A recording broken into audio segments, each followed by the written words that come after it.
Right now, somewhere on this planet, a stadium is roaring. Somewhere else, a living room goes completely silent, then explodes. A shop owner pauses mid-sell to glance at a screen bolted above the counter. A taxi idles at a red light while the driver keeps one eye on his phone. None of these people know each other. Most of them will never meet. And yet, for 90 minutes, they're all doing the exact same thing, feeling the exact same thing at the exact same moment. This is what happens every 4 years when the FIFA World Cup begins.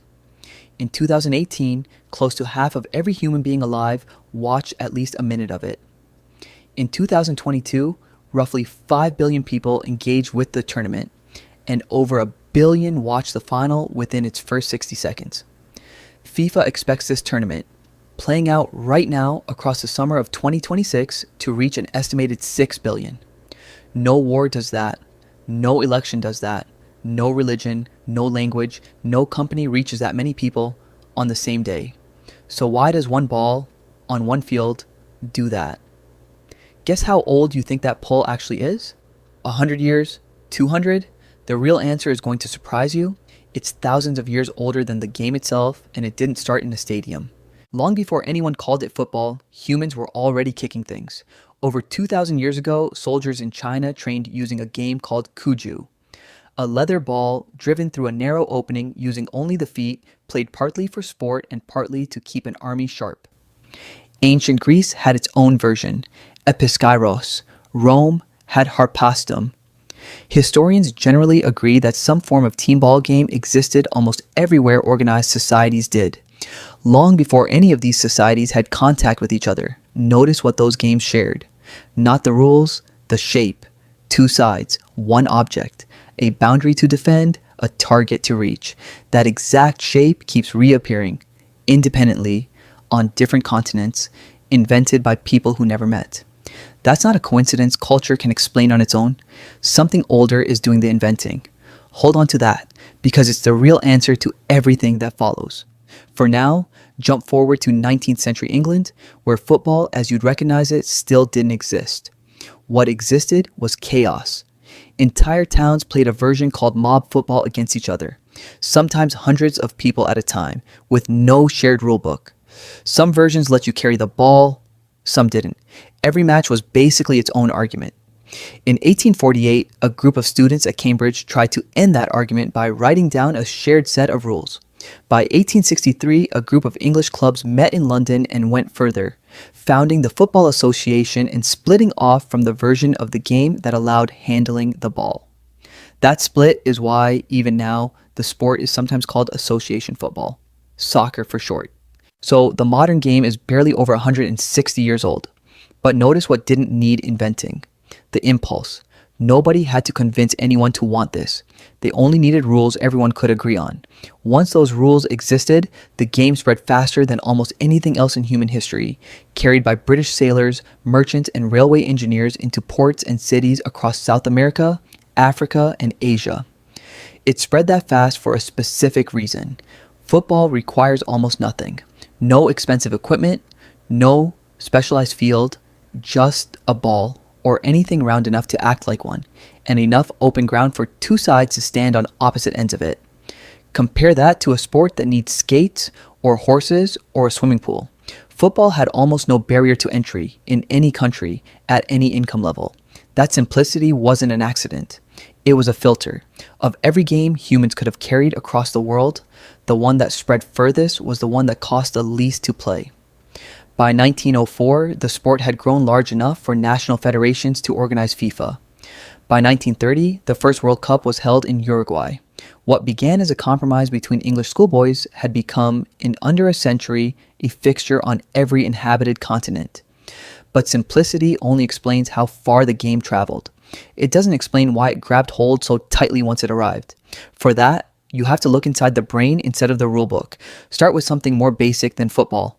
Play itself. Watch any young mammal, a wolf pup, a dolphin calf, a human toddler, and you'll notice something strange. They burn enormous amounts of energy on activities that produce absolutely nothing. No food, no safety, just movement, chasing, mock competition. Why would evolution reward an animal for wasting energy like that? It doesn't, not really, Biologists generally treat play as low-risk rehearsal for high-stakes skills. Reading another body's next move, coordinating with a group, testing your own limits without real danger attached. Nobody has to teach a child to invent a game. That instinct arrives pre-installed. Football, then, isn't creating a new desire in you, it's giving an old one somewhere to go. But play alone can't explain the stadium. It can't explain why 40,000 strangers wearing the same colored shirt will hug each other after a goal. For that, you need to look at what happens when play becomes shared, rhythmic, and synchronized, which is exactly what stadiums are built for. The historian William McNeill spent years studying something he called muscular bonding. What happens inside a group of humans when they move together in unison, marching, dancing, chanting. McNeill argued that synchronized movement produces a felt sense of unity that individual friendship never quite reaches, almost as if the boundary between you and the group briefly dissolves. Now, picture the stadium again. Thousands of strangers chanting the same words on the same beat, rising and falling together with every pass. That's not a modern invention dreamed up by a marketing team. That's ancient software, built for something else entirely, coordinated hunting, coordinated defense, now running quietly inside a sport. This is also where fandom stops being casual and becomes personal. Ask a fan how their team did last weekend, and listen closely to the words they choose. It's almost never they lost. It's we lost. That one pronoun is doing enormous work. Psychologically, the fan hasn't just picked a team to watch.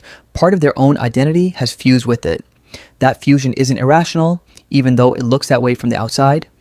A brain wired to treat its group's success as its own success was, for most of human history, a brain that cooperated harder and sacrificed more for its band's survival. Football didn't invent that circuitry, it just handed it a jersey, which leads to the sharper edge of that same instinct. Loyalty's flip side, rivalry. In the 1970s, the psychologist Henry Tajfel ran a series of experiments showing that people will favor their own group and treat a rival group more harshly, based on almost nothing, arbitrary categories he invented in a lab for a single afternoon. Out of that research came what's now called social identity theory. What part of your sense of self comes from the groups you belong to, and the moment us and them exist, favoritism follows almost automatically. National football takes that ancient switch and flips it at full strength. A national team turns an abstraction you might rarely think about, your country, into something you can watch score a goal in real time. For 90 minutes, the nation stops being an idea and becomes 11 specific people you're desperate to see win. There's still one more piece missing. Why can a scoreless first half, nothing but a slow build-up in midfield, still keep you glued to the screen? By most entertainment standards, that should be boring. It usually isn't. Decades ago, the psychologist B.F. Skinner noticed something strange while studying reward and attention. A reward that arrives unpredictably captures far more sustained attention than one that arrives on a reliable schedule. It's not the reward itself that hooks attention, it's the not knowing. Football is almost pure not knowing. A single moment can flip an entire match, and unlike a film or a scripted drama, nobody, not the players, not the commentators, not you, knows the ending in advance. Your attention isn't really stuck to the ball, it's stuck to what hasn't happened yet. Put those two forces together, ancient tribal bonding and a brain that can't disengage from uncertainty, and a World Cup starts to look categorically different from an ordinary season. Club football happens almost every week, and repetition dilutes the stakes. A World Cup happens once every 4 years, nation against nation, watched by an enormous share of the species at once. Rarity raises the stakes, national identity raises the emotion, and for 1 month, an extraordinary number of separate, unrelated lives all orbit the same event together. That convergence is close to what the sociologist Emile Durkheim called collective effervescence, the specific charge a crowd feels when it shares an intense emotional experience at the same instant, a feeling he first studied in religious ritual, long before television existed. Durkheim's real point wasn't about religion, it was about what happens to people when they stop being an audience of individuals and briefly become one crowd, feeling one thing. That's what a World Cup actually is once you strip away the sponsorships and the broadcast deals. It's one of the last mass rituals a largely secular, disconnected world still has left. A recurring moment when billions of people who share no language, no religion, and no government briefly share a single emotional experience on purpose, on schedule, together. So go back to that image from the beginning. A stadium roaring, a living room exploding, a taxi driver stealing glances at his phone, all at once, all over one ball, crossing one line. It was never really about the ball. It was never really about the score. What you're watching, every time the whole planet seems to hold its breath at once, is a species that built an elaborate, beautiful excuse to do the thing it has always needed to do. Move in rhythm, choose a tribe, and feel for 90 minutes like part of something larger than any single life. Rules will keep changing, teams will keep changing, but as long as that need still lives in you, so will this.